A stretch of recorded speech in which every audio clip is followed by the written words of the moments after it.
Philadelphia is nicknamed the City of Brotherly Love. However, there are certain residents who have anything but love for their local community. So sit back and relax as we take a look at the top 10 most dangerous criminals in Philadelphia. Don't forget to comment down below. I do read every single comment and like the video to help us rise in the YouTube algorithm. Number 10. Ernest Presley. Considered to be one of the most dangerous hitmen in Philadelphia, Presley was captured on video surveillance footage near the scene of a brutal murder. Investigations revealed that Presley was responsible for other murders in the city, including the killings of 2 tow truck drivers for A-Bob's Towing Company. Presley made great attempts to distract law enforcement from his true motivations and tried to make the killing look as though it was connected to a feud between rival tow truck companies. Presley was caught,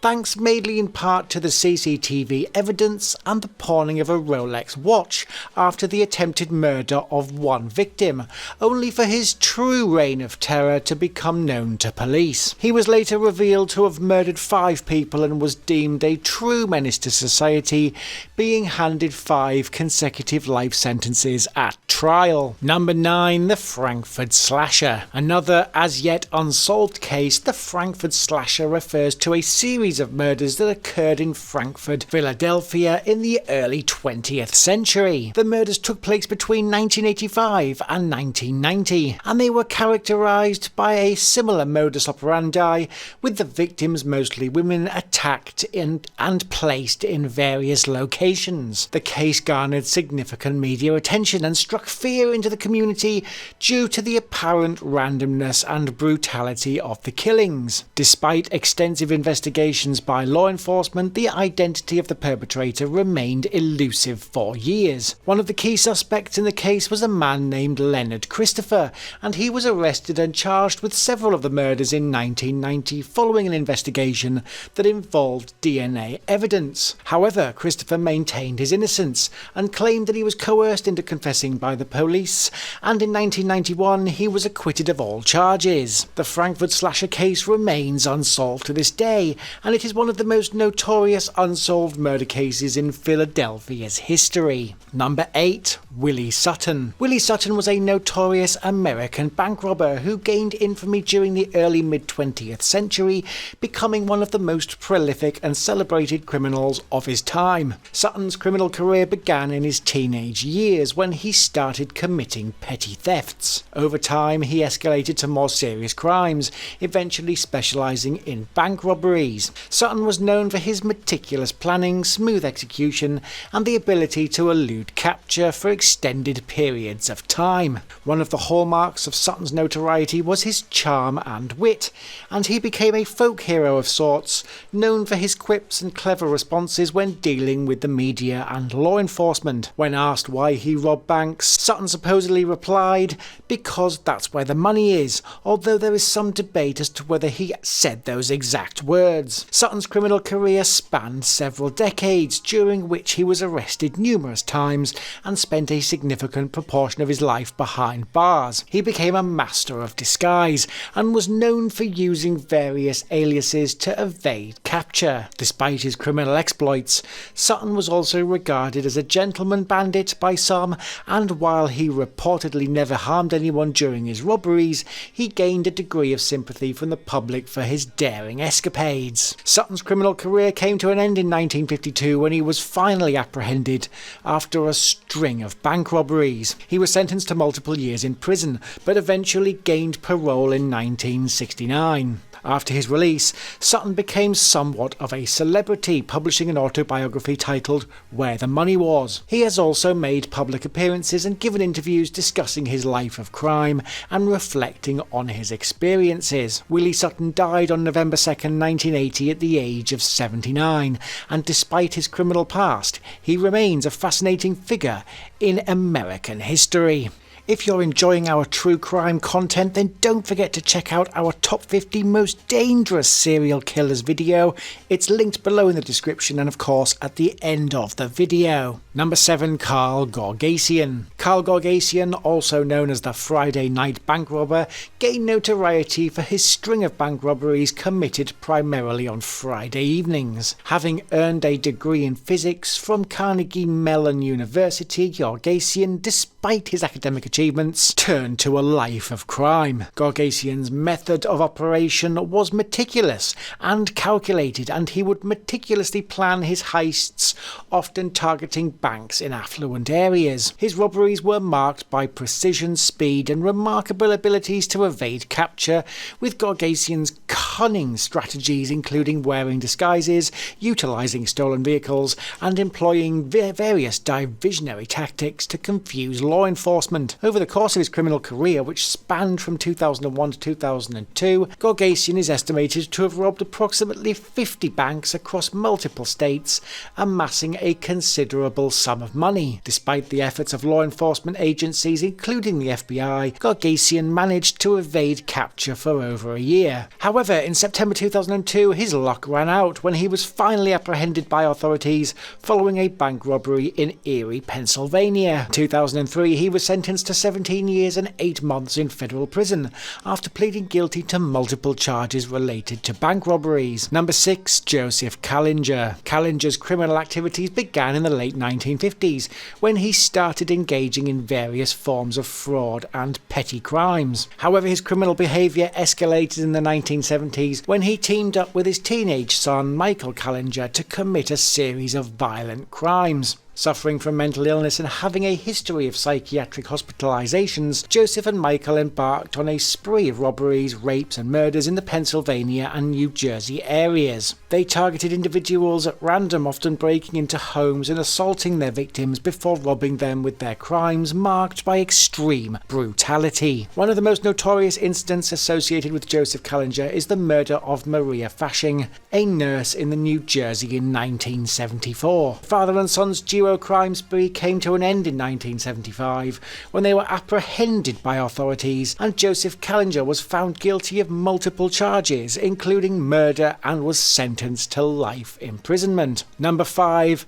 Ira Einhorn. Gaining notoriety for his involvement in the death of his girlfriend Holly Maddox in 1977, Einhorn was an American counterculture activist and environmentalist. Maddox's remains were discovered in a trunk in Einhorn's Philadelphia apartment 18 months later in March 1979. Following the discovery of Maddox's body, Einhorn was arrested and charged with her murder. However, he was released on bail and subsequently fled the United States. Evading capture for over 16 years, Einhorn travelled extensively and assumed various identities before finally being apprehended in France in 1977. Einhorn's extradition to the United States was lengthy and involved legal battles that spanned several years. In 2002, he was extradited from France to the United States to stand trial for Maddox's murder. In 2002, Einhorn was convicted of first-degree murder and sentenced to life in prison without the possibility of parole. Number 4. Troy Graves. Gaining notoriety for a series of murders he committed,